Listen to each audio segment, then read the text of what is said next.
صل على محمد وآل محمد.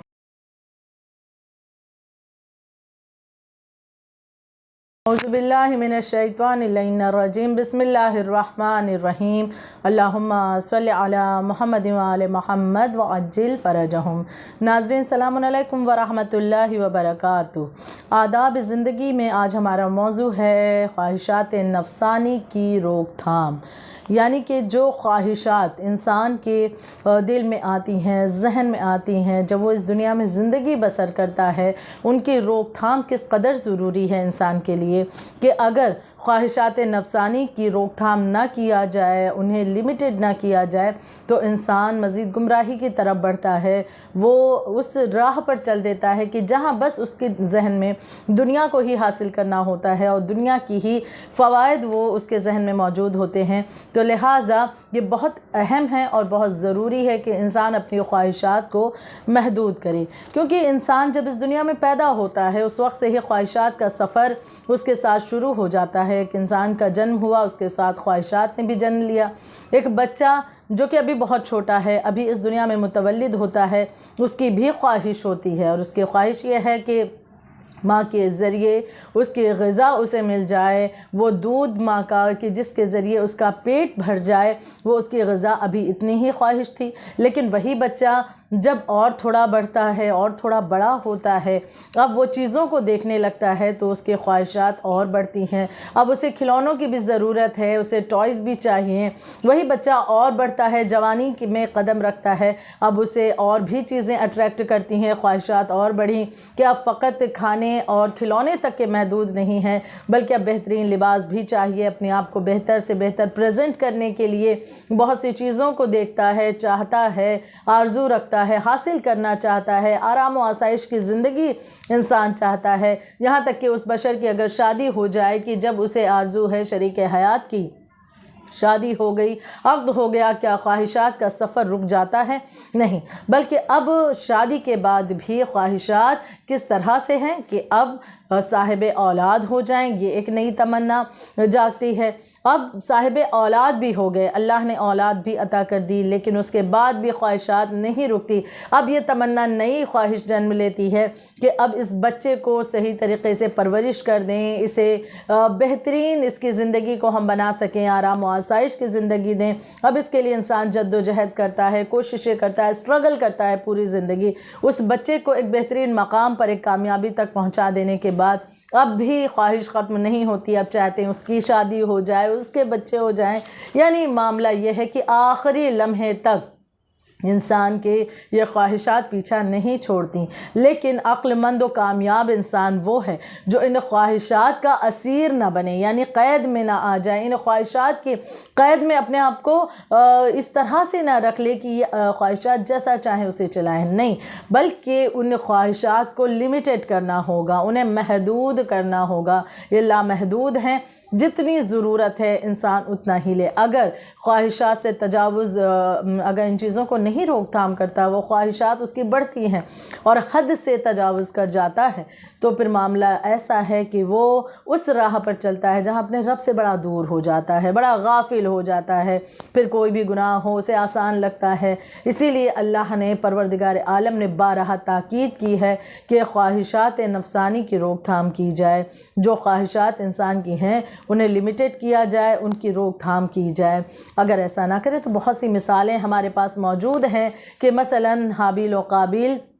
بالکل آغاز کا معاملہ ہے کہ دنیا ابھی بس شروع ہو رہی ہے، کہ ابھی آغاز کا معاملہ آدم علیہ السلام کی دو اولادیں قابیل اور حابیل. حابیل جو کہ ایک اچھا تھا، لیکن قابیل نے اسے قتل کیا. خواہش کیا تھی؟ اس کے دل میں وہ خواہش تھی کہ ہاں ابھی اس بات پر اسے صبر نہیں ہے، اس بات پر سکون نہیں ہے کہ مجھے اللہ کے ذریعے پروردگار عالم نے مجھے ایک بہترین ماں باپ دیے ہیں، بھائی بھی دیا ہے. نہیں، اب وہ چاہتا ہے کہ میں، خواہش ہے کہ میں سب سے بہتر مانا جاؤں، سب سے اچھا مانا جاؤں. اس خواہش کے لیے اس نے جب یہ دیکھا کہ واقعہ ناظرین بے شک جانتے ہوں گے کہ کس طرح سے حابیل و قابیل قابیل نے خدا کی بارگاہ میں قربانیاں رکھیں اور یہ ہوا کہ جس کی قربانی قبول ہو جائے گی وہ خدا کا محبوب ہے، پیارا ہے، اچھا ہے، جس کی قبول نہیں ہوئی خدا اسے پسند نہیں کرتا۔ قابیل کی قبول نہیں ہوتی ہے قربانی، اس غصے میں آ کر کے خواہش میری پوری کیوں نہیں ہوئی، اس کے ماتحت اس نے اپنے بھائی کو قتل کر دیا۔ لہٰذا یہ ہم دیکھتے ہیں کہ خواہشات کی پیروی کرتے کرتے انسان کس قدر گناہوں کے دلدل میں چلا جاتا ہے۔ فرعون کی مثال ہمارے پاس موجود ہے، کس طرح سے فرعون نے اپنے آپ کو گمراہی کی طرف بالکل اس راہ پر لگا دیا کہ جہاں پر وہ خود کو خدا کہلوا رہا ہے اور کہتا ہے کہ میں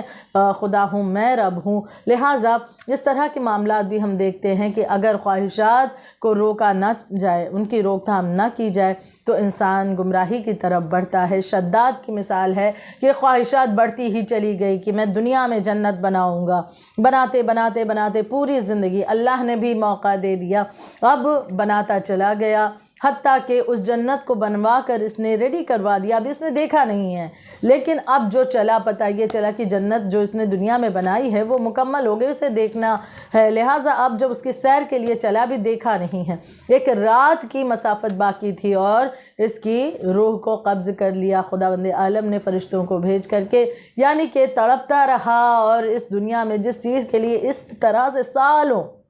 کوششیں کرتا رہا، اپنے اس خواہش کو پورا کرنے کے لیے کیا کچھ نہیں اس نے کیا، اور اس کو خواہش کے پیچھے اپنے خدا کو بھول گیا، لیکن وہی خواہش جاتے جاتے بھی ادھوری رہ گئی کہ وہ اپنی بنائی ہوئی اس چیز کو دیکھ بھی نہ سکا۔ بہت سی مثالیں ہمارے پاس موجود ہیں، یہاں تک کہ ہاروت و ماروت کی مثال بالکل واضح طور پر کہ خدا نے واضح طور پر منع کیا تھا کہ انسانی شکل و صورت میں اس دنیا میں تم جا رہے ہو، لیکن خیال رہے خواہشات نفسانی کی پیروی نہ کرنا، اور مزید اور بھی باتوں سے روکا تھا، لیکن اس دنیا میں آنے کے بعد یکے بعد دیگرے ایسے خواہشات کے جال میں یہ پھنستے ہیں کہ اس کے بعد خدا سے غافل ہوتے ہیں اور اس کے عذاب کا مستحق بنتے ہیں۔ لہٰذا اپنے آپ کو ان تمام گناہ سے بچانا ہے، کیونکہ یہ تو خواہشات لامحدود ہے۔ ہم اکنامکس میں پڑھتے ہیں کہ ناظرین نے جانا ہوگا اکنامکس ایک سبجیکٹ کہ جس کے ماتحت ایک موضوع ہے، اس میں ڈیمانڈ اور سپلائی کا۔ جب اس ڈیمانڈ اور سپلائی کے موضوع کو ہم پڑھتے ہیں تو یہ جانتے ہیں کہ ضرورتوں کی ایک چین ہوتی ہے، ہماری نیڈ کی، ہماری ضرورتوں کی ایک چین ہوتی ہے جو ایک دوسرے کو چیز کرتی ہے۔ جب ہم اپنی ایک ضرورت کو سیٹسفائی کرتے ہیں، ہماری دوسری ضرورت سامنے آ جاتی ہے، ہم اسے سیٹسفائی کرتے ہیں، تیسری ضرورت، اس طرح سے سلسلہ چلتا ہے، اور چونکہ ضرورتوں کا سلسلہ ختم نہیں ہوتا، اسی لیے ڈیمانڈ اور سپلائی کا جو سسٹم ہے وہ چلتا رہتا ہے مسلسل۔ تو لہٰذا یہ بات تو یہاں بتائی جا رہی ہے، لیکن اس کا سلیوشن ہمیں اسلام بتا رہا ہے۔ بہت پہلے خداوند عالم نے قرآن مجید میں ہمیں اس کا حل بتایا، اس کا سلیوشن بتایا کہ خواہشات جو ایک کے بعد دوسری، ہم خود دیکھیں اگر کسی چیز کی ہم آرزو کریں، دنیا پر میں اپنے عزیزوں میں، رشتہ داروں میں اکثر نگاہ ڈالتے ہیں، دیکھ رہے ہیں فلاں کے پاس یہ چیز موجود ہے، ہمارے پاس نہیں ہے، اب خواہش کی ہم نے، ٹھیک ہے خواہش کی، تمنا کریں اور خدا سے دعا کریں خدا عطا کر دے، بہتر نہیں عطا کرے تو اس پہ ہائے ویلا مچانے کی ضرورت نہیں، بلکہ اس بات پر صبر و شکر سے کام لینا ہے کہ خدا جس حال میں رکھے راضی ہے۔ لیکن ان خواہشات کے پیچھے انسان دوڑتا ہے، ایک ضرورت کو اس نے پورا کیا، ابھی لیجئے ایک پوری ہی ہوئی تھی کہ ابھی ہم نے کسی اور پر نگاہ ڈالی، پایا کہ فلاں کے پاس تو ان کی لائف اسٹائل کتنی بہترین ہے، کیا عالیشان گھر ہے، اب ہمیں ایک مکان کی ضرورت، اس کے پیچھے لگ گئے، اس خواہش کو پورا کرتے کرتے پریشان رہے، کافی عرصہ بیت گیا، لیجئے اسے حاصل کیا، وہ خواہش حاصل ہوئی تو ابھی کسی اور پر نگاہ پڑی، لیجئے فلاں خواہش آ کر کھڑی ہو گئی، اب اس خواہش کے پیچھے دوڑتے رہے، زندگی ختم ہو گئی، خواہش ختم نہیں ہوئی۔ تو لہٰذا ہمیں ضرورت ہے خواہشات کو محدود کرنے کی۔ قرآن مجید ہمیں بہترین طریقہ بتاتا ہے اور وعدہ بھی کرتا ہے کہ جو اپنی خواہشات کے متعلق اس انداز سے سوچتا ہے تو اس کے لیے جنت کا وعدہ۔ خداوند عالم سورہ نازیات کی آیت نمبر 40 میں فرماتا ہے کہ اور جو شخص اپنے پروردگار عالم کے سامنے کھڑے ہونے سے ڈرتا ہے، یعنی اللہ کا خوف جس کے دل میں ہے، اور جی کو ناجائز خواہشات سے روکتا رہا تو اس کا ٹھکانہ یقیناً بہشت ہے، جنت ہے۔ شرط کیا بتائی گئی کہ انسان کے دل میں خوف خدا ہو اور اس کے بعد وہ اپنی خواہشات کو روکتا رہا، یعنی یہ نہیں کہ خواہشات کو بس بڑھنے دے اور اس کے لیے پریشان رہے، اداس ہے، مایوس ہے، پریشانی کے عالم میں یہاں وہاں کہ کس طرح یہ خواہش تو پوری ہی نہیں ہو رہی اور پریشان ہوتا رہے، بلکہ ان خواہشات کو روکتا ہے اور دل میں خوف خدا ہے تو پروردگار عالم اس انسان کے لیے بہشت کا، جنت کا وعدہ کرتا ہے۔ یقیناً پروردگار عالم دنیا اور آخرت کی خوشنودیاں اسے عطا کرتا ہے جو خواہشات کو روک کر کے چلتا ہے، جس کی خواہشات بہت بڑی بڑی نہیں ہیں، وہ تھوڑے میں خوش ہے، جو کچھ ہے اس پر راضی ہے، جتنا مل گیا اس پر بہت ہی سکون کے ساتھ صبر و شکر کر کے اپنی زندگی کو بڑھاتا ہے۔ اس بات کی وضاحت کے لیے ایک واقعہ پیش کرتی چلوں کہ جو بہت سی کتابوں میں موجود ہے اور گناہان کبیرہ جلد دوم میں بھی موجود ہے یہ واقعہ، اور واقعہ اس انداز سے کہ ایک مرتبہ ایک نیک شخص کا گزر ایک مقام سے ہوا، مصر پہنچا یہ، وہاں پر اس نے ایک لوہار کو دیکھا۔ لوہار لوہے سے جو چیزیں بناتے ہیں، لوہے کو گرم کر کے اسے پگھلا کر کے میلٹ کر کے آئرن کو، پھر اس میلٹڈ آئرن سے چیزیں بنائی جاتی ہیں، تو اس نے ایک لوہار کو دیکھا اور ایک عجیب بات جو دیکھی وہ یہ تھی کہ وہ لوہار تپتے ہوئے لوہے کو، سرخ لوہے کو، گرم لوہے کو ہاتھ سے اٹھا لیتا تھا اور اس کا ہاتھ جلتا بھی نہیں تھا۔ حیران کن بات ہے بالکل کہ ہم یہ تصور بھی نہیں کر سکتے کہ لوہا جو ایک بالکل تپتا ہوا سرخ ہو جائے اس کو اٹھا لینا، اٹھانا تو بڑی دور کی بات ہے، ہم اسے ٹچ نہیں کر سکتے، یہ عالم ہوتا ہے انسان کا۔ تو لہٰذا یہاں پر یہ حیرانی کی بات تھی کہ وہ لوہے کو، سرخ لوہے کو، تپتے ہوئے گرم لوہے کو وہ لوہار ہاتھوں سے اٹھا لیتا ہے۔ یہ شخص حیران ہوا اور کہا کہ ضرور تو بہت نیکوکاروں میں سے ہے، اسی لیے اللہ نے تجھے یہ تحفہ عطا کیا۔ اب یہ کہتا ہے کہ میں اپنے آپ کو صالحین میں سے نہیں جانتا، لیکن ہاں یہ جو تحفہ ملا اس کے پیچھے ایک راز ہے۔ اب اس نے بتانا شروع کیا کہ ایک مرتبہ میں اسی طرح اپنے کام پر تھا اور ایک ضرورت مند عورت میرے پاس آئی، بڑی حسین و جمیل تھی، اسے دیکھ کر کے میرے دل میں شیطانی وسوسہ آیا، وہ ضرورت مند تھی، مجھ سے مدد لینے آئی تھی کہ میں اس کی کچھ مدد کر دوں، کچھ ہیلپ کر دوں، لیکن میں نے اس کی ضرورت کا فائدہ اٹھانا چاہا اور کہا کہ میری آرزو تیرے لیے یہ ہے، اگر تو اس غلط کام پر میرے ساتھ راضی ہے تو میں تیری تمنا کو، تیری حاجت کو پورا کروں گا۔ وہ عورت وہاں سے ایک مرتبہ یہ کہتی ہوئی واپس پلٹی کہ کیا تیرے دل میں خدا کا خوف نہیں ہے جو تو غلط خواہش کو اپنے دل میں جگہ دے رہا ہے؟ یہ عورت وہاں سے چلی گئی۔ شخص کہتا ہے لیکن وہ پریشان حال تھی، بہت زیادہ غموں کی ماری تھی اور ضرورت مند تھی، کچھ دیر بعد پلٹ کر واپس آئی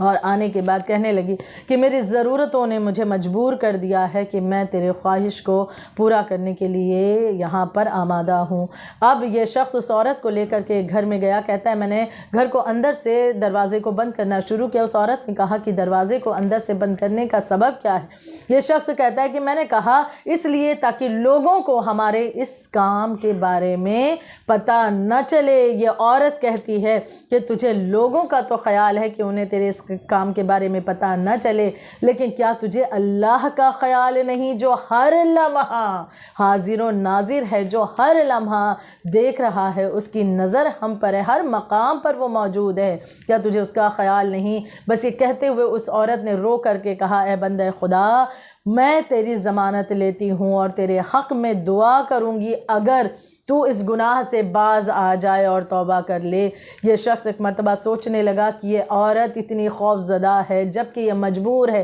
اس گناہ کی کرنے پر، لیکن اس کے باوجود اس کے دل میں اللہ کا خوف اتنا ہے کہ یہ مجھے بھی خوف زدہ کر رہی ہے خدا کی جانب سے اور مجھے بھی تنبیہ کر رہی ہے، اور ایک میں ہوں جو گنہگار ہوں اور اس گناہ کے لیے بڑھ رہا ہوں اور پھر بھی مجھے خدا کا خیال نہیں آتا۔ کہتا ہے بس اتنا سوچنا تھا، میں نے اپنے آپ کو اس گناہ سے روکا اور جو کچھ میرے پاس تھا اس عورت کو دیا اور اسے وہاں سے جانے دیا۔ وہ عورت خوش ہو کر کے وہاں سے چلی گئی۔ میں نے خدا کی بارگاہ میں توبہ کی اور اس رات میں نے خواب میں دیکھا کہ ایک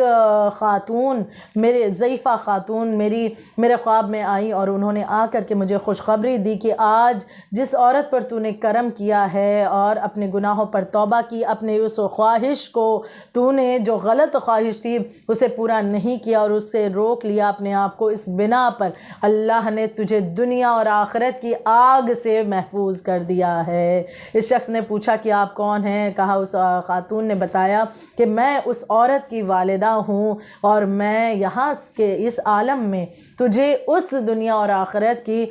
خوشنودی کے بارے میں خبر دے رہی ہوں۔ اس نے کہا کہ یہ بتائیے کہ آپ کس کی نسل سے ہیں؟ اس خاتون نے بتایا، میں اور میری بیٹی ہم رسول خدا حضرت محمد مصطفیٰ صلی اللہ علیہ وآلہ وسلم کی نسل سے ہیں۔ یہ کہنے لگا کہ خدایا تیرا شکر ہے کہ تو نے مجھے بڑے گناہ سے بچا لیا، میں اپنی اس خواہش سے باز آیا جس کے بنا پر پروردگار عالم نے مجھے یہ تحفہ عطا کیا۔ کہ اب یہ شخص کہتا ہے کہ وہ دن تھا اور آج کا دن ہے کہ یہ لوہا، یہ آگ جو ہے دنیا کی، یہ میرے ہاتھوں کو نہیں جلاتی۔ اس عورت کی دعا اور میرا اپنی اس غلط خواہش پر رک جانا، اس کا تحفہ اللہ نے مجھے اس دنیا میں بھی دے دیا کہ یہ آگ میرے ہاتھوں کو نہیں جلا پاتی۔ مجھے امید ہے اور یقین ہے کہ خداوند عالم آخرت میں بھی مجھے عذاب سے محفوظ رکھے گا، جہنم کی آگ سے بھی خدا مجھے بچائے گا۔ تو بے شک خواہشات نفسانی کی روک تھام کے ذریعے انسان اپنے وجود میں چار چاند لگا سکتا ہے، اپنے آپ کو بہتر کر سکتا ہے، گناہ سے روک سکتا ہے، گمراہی سے، بے دینی سے روک سکتا ہے اور اپنے خدا کو راضی کر سکتا ہے، اپنے بہترین طریقے سے اپنے اخلاق کو سنوار سکتا ہے۔